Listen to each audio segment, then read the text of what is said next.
যে স্বামী বউয়ের কাছে ভালো হতে পারে না সে আল্লাহর কাছে কি ভালো হবে?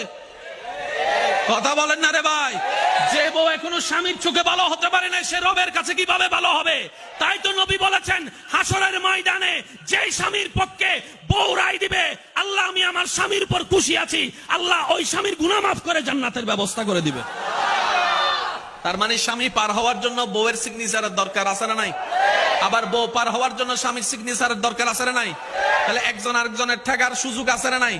সেজন্য আমি সবাইকে বলি, স্বামী স্ত্রী এক ঘরের নিচে থাকলে, ছাদের নিচে থাকলে অনেক কিছু হয়, তারপরে একটু বন্ধুত্ব সম্পর্ক বজায় রাখেন, কারণ হাসরের ময়দানে একজন আরেকজনকে ছাড়া পার পাওয়ার সুযোগ। এবার রব্বুল আলামিন বলছে, বান্দারে তুমি শয়তানকে তোমার অন্তর থেকে বের করে দাও। কোন শয়তান? কুল আউযু বিরাব্বিন নাস, মালিকিন নাস, ইলাহিন নাস, মিন শাররিল ওয়াসওয়াসিল খান্নাস।